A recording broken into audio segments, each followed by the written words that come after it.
Steve Jobs, le connais-tu?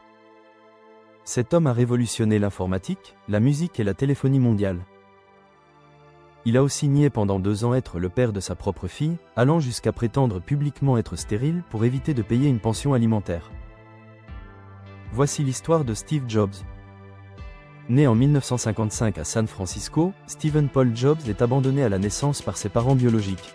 Sa mère, une jeune américaine d'origine suisse, et son père, un étudiant syrien en sciences politiques, contraint de le confier à l'adoption sous la menace du grand-père maternel, opposé au mariage pour des raisons religieuses.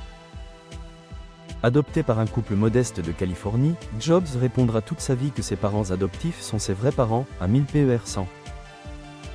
Adolescent surdoué et sans complexe, il n'hésite pas, à 13 ans, à appeler directement le président de Hewlett-Packard chez lui pour obtenir des pièces électroniques. L'homme, impressionné, lui offre un stage d'été. Quelques années plus tard, avec son ami Steve Wozniak, il fabrique et revend des Blue Box, de petits appareils illégaux permettant de passer des appels longue distance gratuitement en piratant les lignes téléphoniques d'Athènes. Jobs le dira lui-même, sans cette arnaque, Apple n'aurait peut-être jamais existé. En 1972, il abandonne ses études universitaires après 1 an à peine, sans en informer ses parents qui s'étaient pourtant ruinés pour l'y inscrire. Il continue d'assister librement à certains cours, dont un cours de calligraphie qui influencera directement, des années plus tard, le design typographique du premier Macintosh. C'est aussi à cette époque qu'il expérimente intensivement le LSD, une expérience qu'il qualifiera plus tard comme l'une des plus importantes de toute sa vie. En 1974, il part 7 mois en Inde en pèlerinage spirituel, revient la tête rasée, converti au bouddhisme, et adopte un régime végétarien si strict qu'il est persuadé qu'il n'a plus besoin de se laver, convaincu que son alimentation élimine naturellement toute odeur corporelle. Ses collègues chez Atari, eux, sentent clairement le contraire, et il est relégué au service de nuit pour éviter tout contact avec le reste de l'équipe.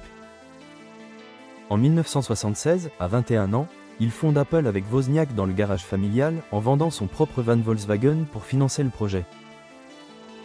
Un épisode révèle déjà sa face la plus sombre.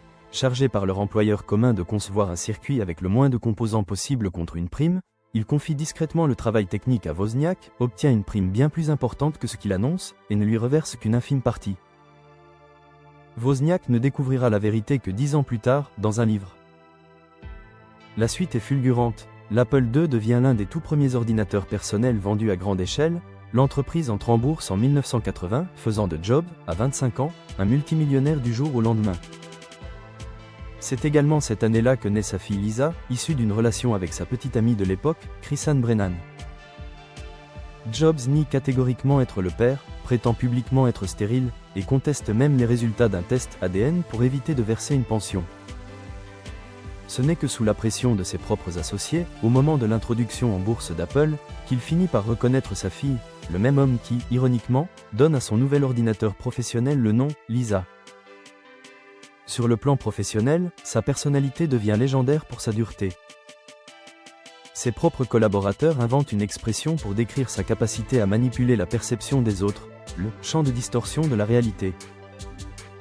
Il divise systématiquement le monde en 2 catégories, les brillants et les demeurés, n'hésitant jamais à humilier publiquement ses équipes. En 1985, après une lutte de pouvoir interne perdue face au directeur général qu'il avait lui-même recruté, il est totalement mis à l'écart, dépossédé de tout rôle décisionnel, et finit par démissionner d'Apple, l'entreprise qu'il a fondée. Loin de s'effondrer, il rebondit en fondant Next, puis en rachetant la division graphique de Lucasfilm pour 10 millions de dollars, qui deviendra Pixar.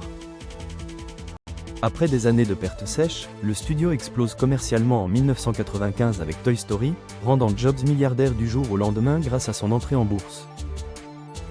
En 1997, Apple, au bord de la faillite, rachète Next pour récupérer sa technologie, et récupère au passage son fondateur. Jobs reprend les rênes de l'entreprise qu'il avait quittée 12 ans plus tôt, et enchaîne pendant 14 ans les révolutions technologiques. L'iMac, l'iPod et iTunes qui bouleversent l'industrie musicale, l'iPhone en 2007 qui redéfinit la téléphonie mondiale, puis l'iPad en 2010. Sa dureté managériale, elle, ne faiblit jamais. En 2009, déjà affaibli par la maladie, il trouve encore la force de démolir publiquement en pleine conférence toute l'équipe responsable d'un service en ligne raté, leur assénant qu'ils devraient avoir honte d'avoir laissé tomber leurs collègues avant de les congédier sur le champ.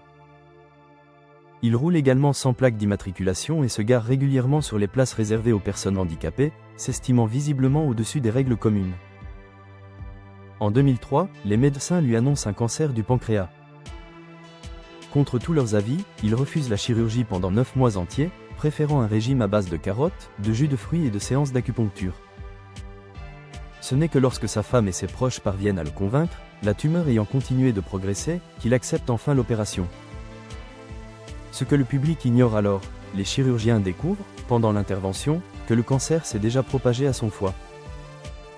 Cette information reste soigneusement cachée au public pendant des années.